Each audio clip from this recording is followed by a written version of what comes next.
So I'll talk about a customer I had once who unfortunately brought me in at the right time, brought me in as things were developing. They knew that they were going to make this acquisition. They had a strong culture within their own organization, and they wanted to make sure that the acquisition was done in a way that was positive. I went in and helped them create a plan for day one. What are the messages we want to deliver to the acquired company? What are the messages we want to deliver to our existing employees and our customers and our suppliers, right? Because I think everybody wonders if they've got a place in the new go forward, right? So developing a really great 360-degree kind of a communication plan from a messaging standpoint, including frequently asked questions. What do we anticipate that these people are going to ask? Now, you can't come up with every single answer in the whole world. There are always going to be these case-specific anomalies, but it's pretty predictable what people are going to be asking. Boy, my phone is pinging at me like crazy. It's pretty predictable what people are going to be asking as an acquisition is happening, and you want to be thoughtful about arming all of your people who are going to be on the front line of answering those questions with the tools that they need to make sure that they're answering in alignment with each other, because there's nothing sure to get that water cooler buzz going as having this person answer this way and this person answer that way, right? But I am the world's biggest super fan. You're like a super fan. Welcome to the Business Superfans podcast. We will discuss how establishing business superfans from customers, employees, and business partners can elevate your success exponentially. Learn why these advocates are a key factor to achieving excellence in the world of commerce. We discuss the invaluable insights of business owners who have successfully implemented the strategies in the book to build their own team of devoted superfans. Gain insightful knowledge from the experts who create applications to help you create passionate superfans. This is the Business Superfans podcast with your host, Freddy D. Freddy!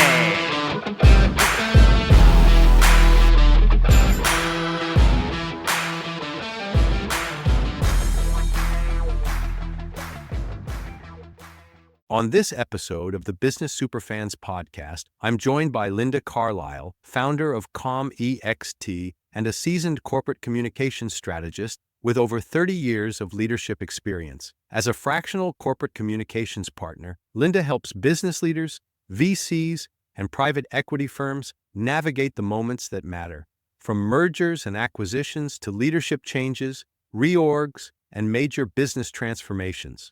With deep expertise in culture development, executive messaging, and strategic problem solving, Linda has built a reputation for shaping high-performance organizations rooted in integrity, resilience, and innovation. Through her work, she helps companies successfully integrate teams, maintain psychological safety, and build strong corporate identities that drive meaningful business results. Today, we're diving into the power of communication in business success, how clear, strategic messaging can foster alignment, boost employee engagement, and turn disruptive change into an opportunity for growth. If you're leading a business through change or looking to strengthen your company culture, this is an episode you won't want to miss. Welcome, Linda from ComEXT, all the way from Chicago, Illinois. Welcome to the Business Superfan podcast. We're excited to have you on the show, Linda. Thanks. I'm excited to be here. So, tell us a little bit about your story of where you came from, how you started, and how you came up with ComEXT, and what does ComEXT really stand for?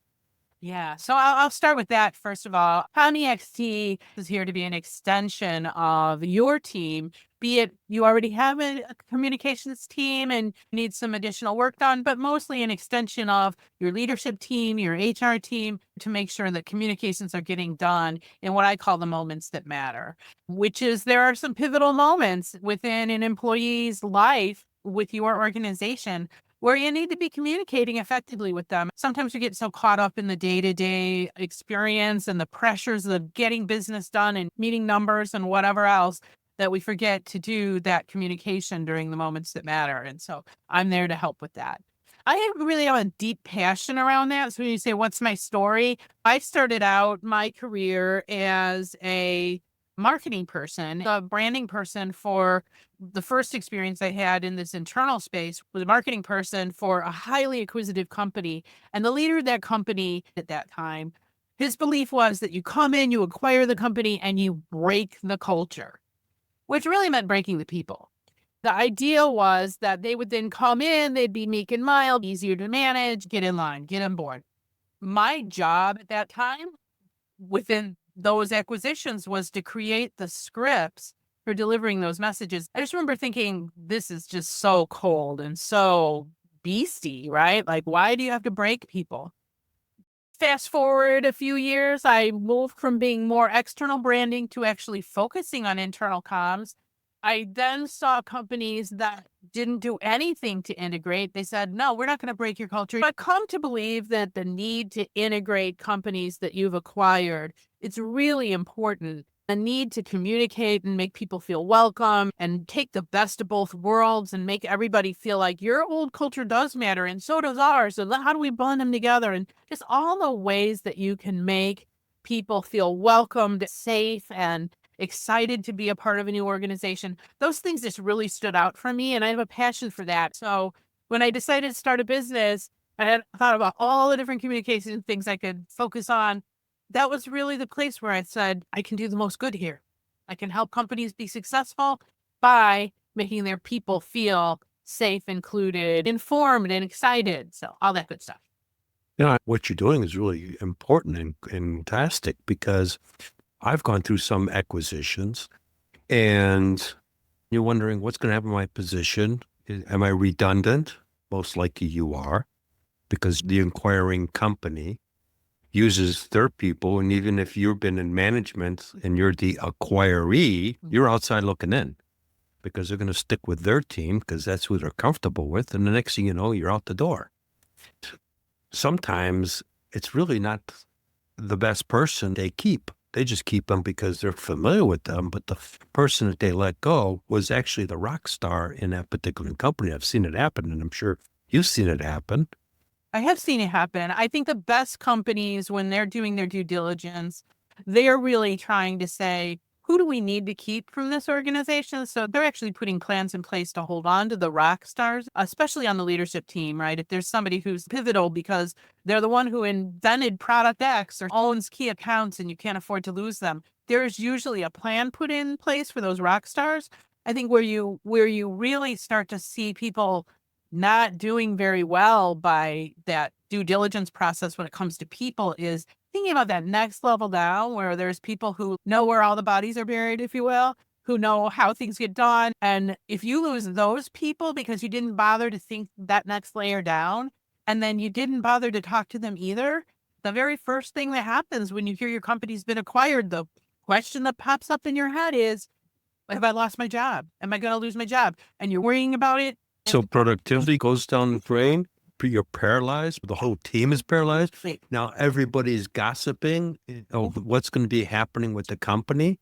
Yep. Is my job safe? Nobody's thinking about the business anymore. Everybody's thinking about what's going to happen because most of the time there isn't any good communications through the whole thing. What you're doing is very important because you're bridging that barrier.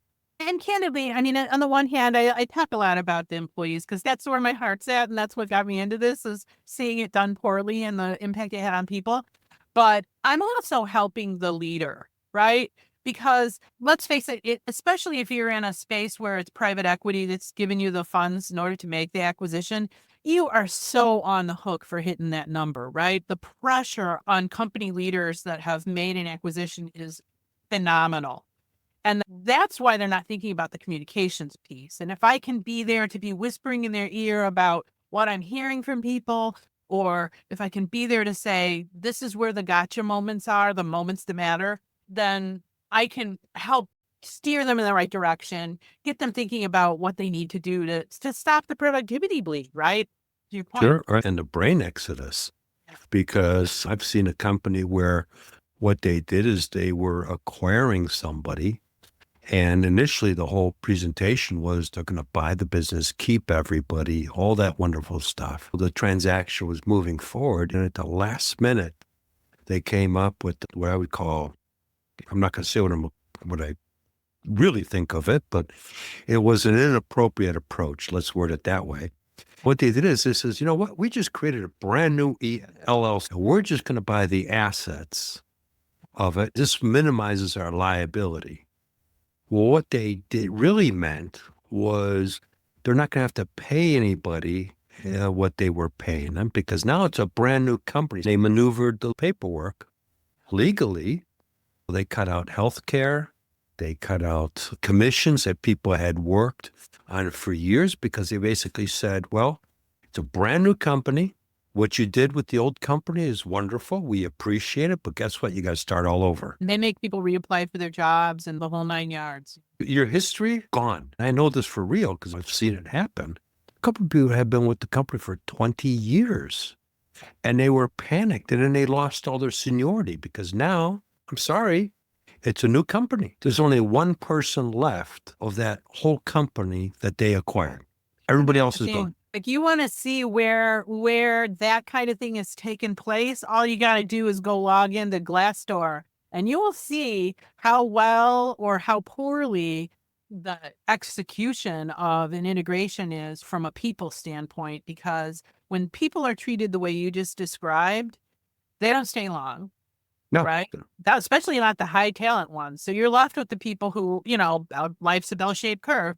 You're left with the people on the other end, the wrong end of the bell-shaped curve, because the people who are highly marketable, they know that, and they'll leave, and they will tell their story on Glassdoor. So I think there's a public perception, there's a whole PR and reputation piece that's part and parcel of this too, because when you go to attract your next batch of top talent, they're going to be reading all that. And they're going to wonder what happened to the old talent. Let's go into, Linda, how is it that you work with the company? Let's say you've got someone that reaches out to you and says, our communications within our company just isn't flowing. We realize it. It's been brought up to us. The team has basically said, the left hand doesn't know what the right hand's doing. We need some help. We don't know what to do. How do you come in there and turn that around? So in a perfect world, I'm being brought in at a moment where we are not all the way down already into the place where morale is low and we've not communicated and we've got something that's got to be turned around, right? The reason I focus on mergers and acquisitions is that there's this moment where, if inserted at the right time, you can prevent things from tumbling all the way down the mountain, right? But if a company is already in a place where things are not doing so good, I recommend listening to people, right? So my whole approach is based on understanding where people are coming from, understanding how they got there, listening to them, focus groups, a little bit of quantitative, a little bit of qualitative research with your people, listening to them, getting a sense of where they're at and what's going right and what's going wrong, and then using that to understand where's the company coming from and just starting to open up the dialogue, right? If people feel like they don't understand where management's coming from, maybe we can start a series of communications where we're being more open, we're being more transparent, we're sharing more information, right? Leadership has to be in the right place for that. So part of it is talking to leadership and helping them understand what the research and the focus groups and the listening has told me, and then brainstorming on where we go from here, because I'm a partner to the leaders, trying to get the leadership positioned in the right way to help them lead their people in a way that's more engaging. Yeah, because no people, no business. Yeah. It's really pretty cut and dry that some of these leaders don't understand, because you and I have both come across where, hey, they should be thankful I'm giving them a job. No, you should be thankful that they're on your team so that you don't have to do the job. Well, it's an interesting thing, maybe like 2-3 years ago, we had the Great Resignation, right? Where people were essentially saying, I'm walking out of here. Now, these things are cyclical. There's always ups and downs where the employees are in the driver's seat and then the company's in the driver's seat in terms of employment levels and where things are at. But at the end of the day, people are really aware these days that nobody stays at companies for their whole career, like when my parents were in the workforce, right? So people are increasingly comfortable with a shorter stay. Each time that turnover happens, it costs the company a lot of money. But you want to try and keep that talent and that mindset as long as you can and really help people be productive. The other thing is If you can get them to be deeply engaged and believe in you and excited, and those companies that are getting that kind of engagement from their people, their performance is exponentially greater than the ones who are constantly fighting with the people who are miserable and fearful. It's just not a way to spend your career, and people get out of there. Yeah, and that's where I wrote my book, Creating Business Superfans, because I look at it as leadership's job to inspire their team. One of the things I learned was that my job as a leader was really to be what I would call a facilitator, to make sure that you as my team member are being successful. And my job is to facilitate your success at what you do. Removing barriers that are in front of you and helping you develop the skills you need. And the tools that you need and everything else. And if you're successful, I don't have to worry about my success. The place is growing you, and it's fun to go to work each day because it's a friendly, light, fun, exciting environment where we're taking on the world, we're doing new things. I mean, that's addictive, right? People stay at those. Now you're creating the super fans of the team. The team is telling all their friends, man, I got a great company. They just threw out a birthday party for so-and-so. We had a company picnic. They created awards for recognition. One of my quotes in my book is people will crawl through broken glass for appreciation and recognition. Yep. Right? Yep. Mm-hmm. But some companies don't do that. They don't see the value of it. A lot of companies are just a lot more transactional, right? I'm a firm believer that an energized workforce, that energy comes across when we're talking to prospective customers, you're talking to a supplier, you're talking to a distributor, you're talking to a complementary business. And you can feel that. If someone is a prospective customer and gets to somebody on the phone and they're inquiring about the product, and that person's unhappy because they feel that they're overworked, underappreciated, their tonality is going to be flat at best. That prospect is going to go, I just don't feel good about this company. And it's just going to be a feeling. And I got to work with that person every day, right? Like if that's going to be my liaison, I don't know if I want to have this relationship, right? Right. And so out goes that opportunity. Is that person going to go to bat for me if there's something going on with my order? Correct. So share a story for our listeners about a company that you worked with and you transformed that whole communications system to where they're super fans of yours and they're your biggest sales force. They become your sales force and bringing you more business. So I'll talk about a customer I had once who fortunately brought me in at the right time, brought me in as things were developing. They knew that they were going to make this acquisition. They had a strong culture within their own organization, and they wanted to make sure that the acquisition was done in a way that was positive. I went in and helped them create a plan for day one. What are the messages we want to deliver to the acquired company? What are the messages we want to deliver to our existing employees and our customers and our suppliers, right? Because I think everybody wonders if they've got a place in the new go forward, right? So developing a really great 360-degree kind of a communication plan from a messaging standpoint, including frequently asked questions. What do we anticipate that these people are going to ask? Now, you can't come up with every single answer in the whole world. There are always going to be these case-specific anomalies, but it's pretty predictable what people are going to be asking. Boy, my phone is pinging at me like crazy.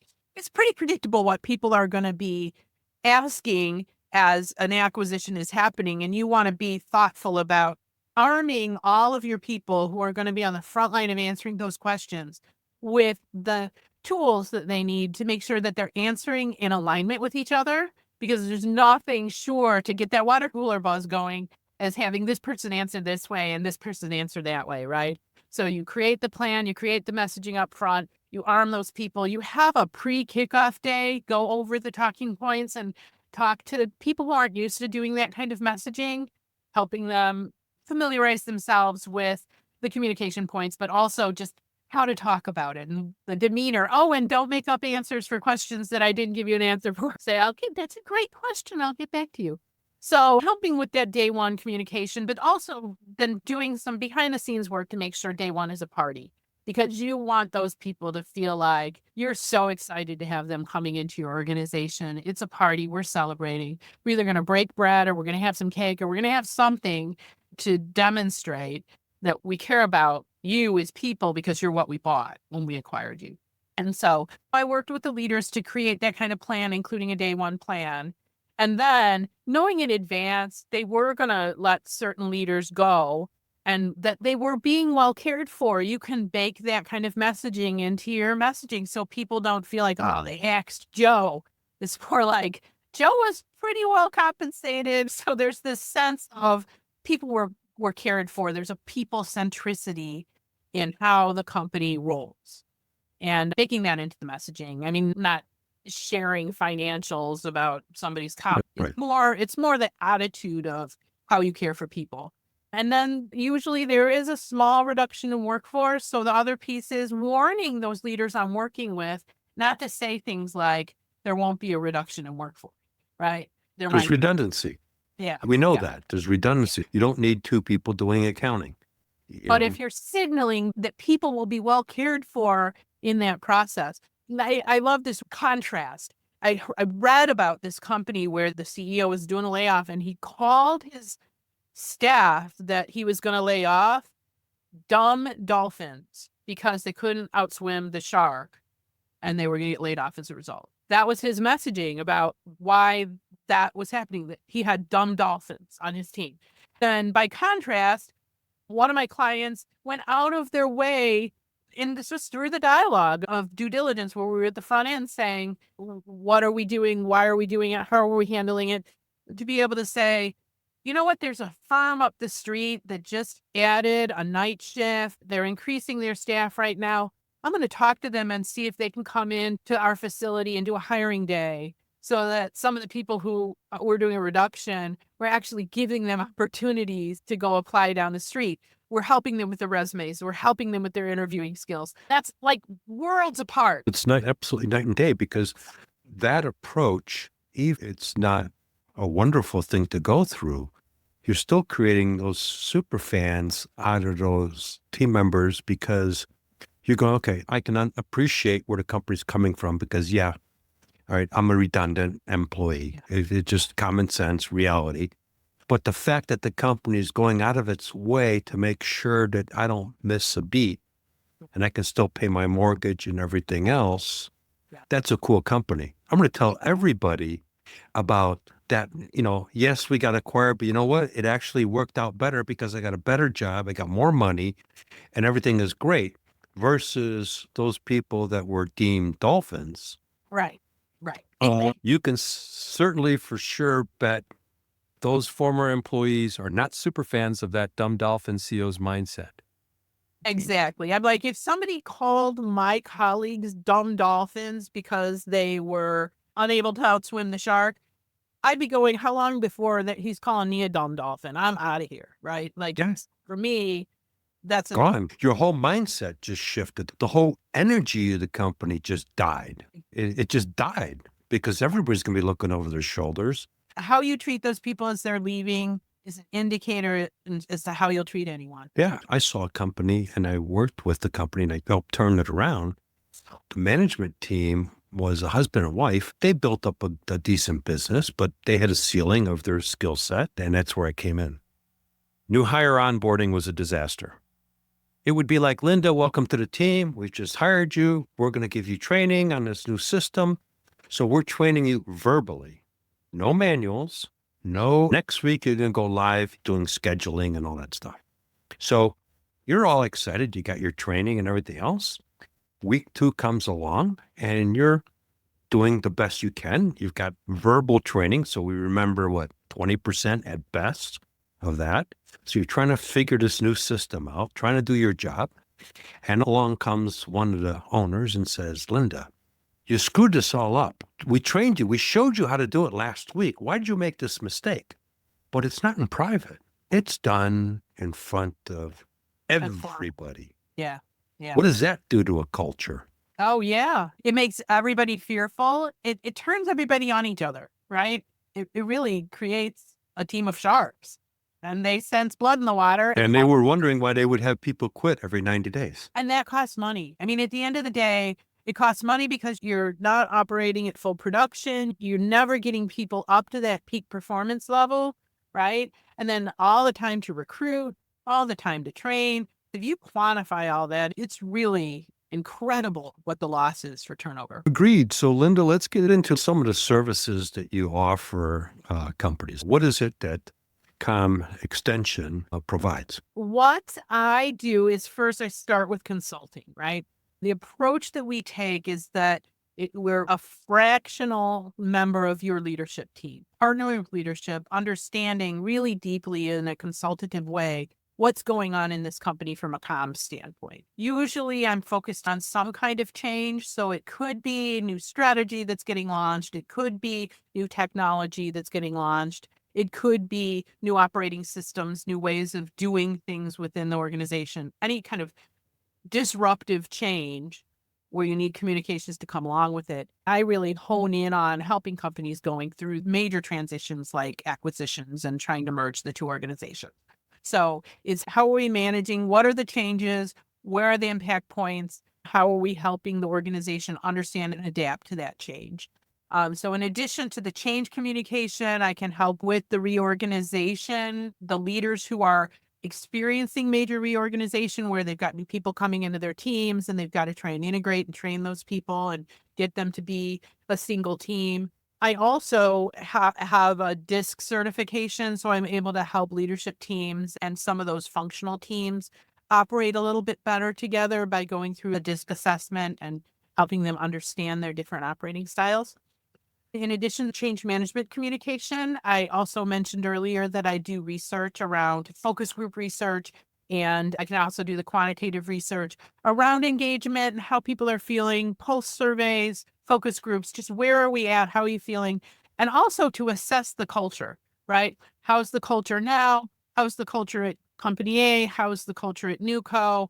What do they have in common? Talking with leadership, what do we want to keep? What do we want to lose from each of those two cultures?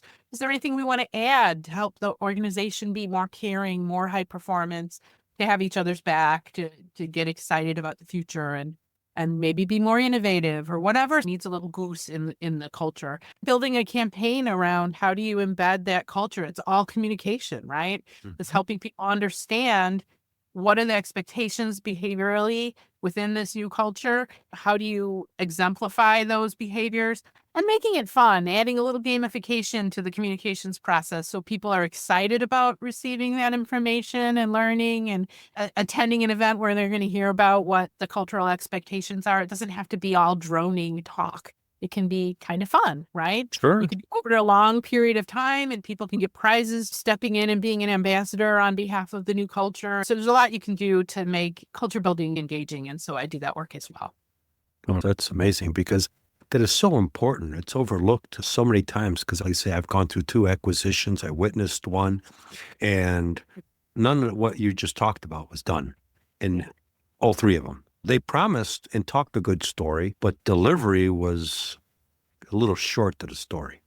A lot of firms, especially in the mid-market space, where I find most of my clients are in the mid-market space, and they just don't have the staff to do that kind of communication work. They don't have in-house communications people. Their leaders, to their credit, they want to do the right thing. To your point, they talk a good story. Well, that's because they want to do the right thing, but they've only got so much bandwidth, right?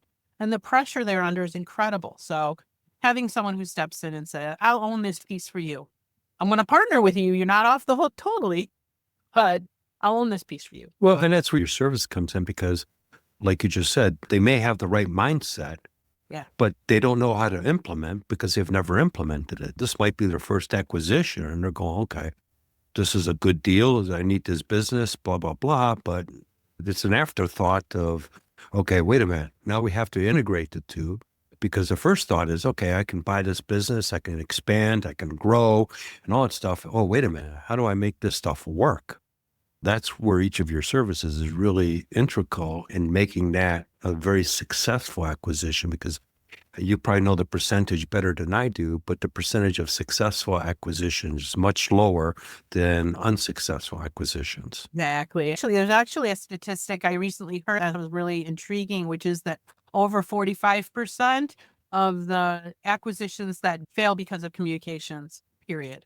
It's the failure to bring the people along. And the ones that do create super fans because they're all excited about the new opportunity. There's opportunities for growth. There may be promotions. There may be a multitude of different things. And that creates energy. I've seen one where it was done correctly. And what that CEO did was they positioned the company to be acquired. So he wasn't the acquiring company. This was the acquired company CEO. What he did is he brought everybody in and says, okay, we just finalized being acquired by such and such a company. I want to take the time to and personally thank everybody for their contribution of making this happen. And I want to see everybody in my office one at a time. What he did is he handed everybody a check based upon your duration with the company, your contribution to the company, but it was all done in private. So everybody got recognized globally, which is important because you feel good. He created the right energy. But then individually, he took the time, and this guy was a class act. That's impressive. Yeah, took the time. Linda, you've been with us for the last 7 years. You've helped grow this company. Here's a nice big check because if it wasn't for you, this acquisition wouldn't have happened. It was an exit strategy. He was brought in by investors to position the company to be acquired. He knew that he couldn't do that without the team. And so he empowered the team to make that happen. And then he rewarded the team, which instead of keeping it all for himself, he shared it with everybody. I'll share the story forever because that guy was a class act. And I'm a super fan of him. Yeah, that's a beautiful story because if you think about it, when you sell your company, you have now just secured some significant wealth, right? The vast majority of folks in that position go off with their wealth and exit stage left. They probably care about the people that help them get there, but they don't think about what you just described, which is rewarding them for the part they played in helping build that tremendous wealth that individuals now going to retire on and give to their kids and whatever, right? So that's a pretty impressive story. So as we wrap up here, Linda, how can people connect with you and learn more? Okay. So my company is, I have a website, www.com-ext.com. And there you'll find information about me, case studies, information. I have a blog on there, lots of things you can read. I'm a big believer in, if you will, paying it forward. So I am constantly writing and publishing The World According to Linda about how to lead with empathy. And it's particularly in these moments that matter to be empathy forward and helping your people through significant change. So I have lots of content out there and I hope you'll avail yourselves. You can also find me on LinkedIn where I publish all the time. And so look up my name and you'll find me and ComXT. And I'd love to talk to people if they have some things going on in their organization where they know they've got some work to do on their culture, or maybe they know that there's some change on the horizon. I'd love to have a free consultation to talk about where things are at and what you might do to approach it in a way that is constructive and helps your people through it. Cool. We'll put that in the show notes because that's important. If someone is thinking of making an acquisition or their company is being acquired, probably in both scenarios, because there's got to be messaging for the people that are being acquired. And there's got to be messaging for the acquiring people. So that's great that you offer a free consultation, a conversation to talk about the possibilities of what may or may not happen and how you can help make sure it goes down the right road versus a left-hand turn that goes into a dead end. Yeah, you lose nothing by having the conversation with me around just sort of brainstorming through what to expect. And if it seems like a good fit, maybe I can help you out. If it's not, you walk away with having had a great conversation about what's up ahead and how you should be thinking about it. Linda, it's been great having you on the Business Superfan podcast show. It's been a great conversation, great nuggets for our listeners. And we look forward to having you on the show down the road. Awesome. I'm super excited. This was a lot of fun. I've enjoyed our conversation. And anytime, I'd we'll be happy to come back. Thank you very much. Thank you. Thank you for joining us for another episode of the Business Superfans podcast. If you found today's conversation valuable, don't forget to hit that subscribe button, leave us a review, and share this episode with someone who could use these powerful insights to level up their business. Remember, creating business superfans isn't just about your customers. It's about fostering genuine, impactful connections across your entire business ecosystem. When you invest in those relationships, success doesn't just happen, it accelerates. Until next time, I'm your host, Freddy D. Let's keep building superfans, creating unstoppable momentum, and driving your business toward extraordinary success. See you in the next episode. We hope you took away some useful knowledge from today's episode of the Business Superfans podcast. The path to success relies on taking action. So go over to businesssuperfans.com and get your hands on the book if you haven't already. Join the Accelerator community and take that first step in generating a team of passionate supporters for your business. Join us on the next episode as we continue guiding you on your journey to achieve flourishing success in business.